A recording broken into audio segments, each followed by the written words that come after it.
एक आदमी को हर रोज शराब पीने की आदत पड़ गई थी। उसकी इस आदत से उसके घर वाले बहुत परेशान रहते थे। उसके रिश्तेदार और करीबी लोग उसे समझाने की कोशिश करते, लेकिन वह हर किसी को यही जवाब देता कि मैंने ये आदत नहीं पकड़ी है, बल्कि इस आदत ने मुझे पकड़ा है। वह व्यक्ति अपनी इस आदत को छोड़ना चाहता था, लेकिन लाख कोशिश करने के बावजूद भी वो ऐसा नहीं कर पा रहा था। उसके घर वालों ने सोचा कि इसकी शादी करवा देने से वो ये पीना छोड़ देगा। उसकी शादी भी करवा दी गई। थोड़े समय तक सब कुछ ठीक चल रहा और वो फिर से पीने लगा। उसकी पत्नी भी पति की इस आदत से बहुत परेशान थी और उसने तय किया कि वो किसी न किसी तरह अपने पति की इस आदत को छुड़वा कर रहेगी। एक दिन उसकी पत्नी को किसी महात्मा के बारे में पता चला और वो अपने पति को लेकर उनके आश्रम जाती है। उस साधु ने कहा, बताओ पुत्री, तुम्हें क्या समस्या है?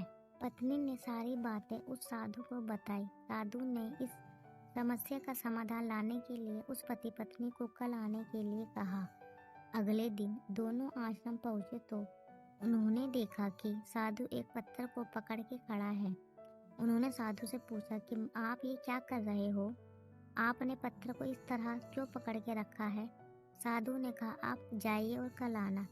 फिर तीसरे दिन वो दोनों पति पत्नी आश्रम पहुंचे और उन्होंने देखा कि साधु पत्थर पकड़ के खड़े हैं। उन दोनों ने आश्चर्य से पूछा कि महाराज, आप ये क्या कर रहे हो? साधु बोले, ये पत्थर मुझे छोड़ ही नहीं रहा। आप लोग जाइए और कल आना। पति पत्नी को इस साधु का बर्ताव कुछ अजीब लगता है। वह दोनों बिना कुछ बोले वापस अपने घर चले जाते हैं। अगले दिन जब वो दोनों फिर आश्रम गए तो उन्होंने देखा कि साधु अभी भी उसी पत्थर को पकड़कर खड़े हैं। पति परेशान होकर साधु से बोला कि आप ये क्या कर रहे हो? आप इस पत्थर को छोड़ क्यों नहीं देते? साधु ने कहा कि मैं क्या करूं बेटा, ये पत्थर मुझे छोड़ ही नहीं रहा है।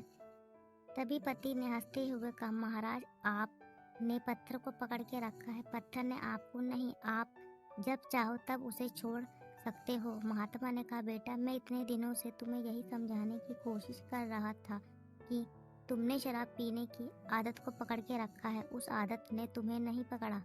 पति को अपनी गलती का एहसास हो जाता है। वो समझ गया कि अपनी इस आदत के लिए वह खुद जिम्मेदार है और अपनी इच्छा से वो ये आदत चाहे तो छोड़ सकता है।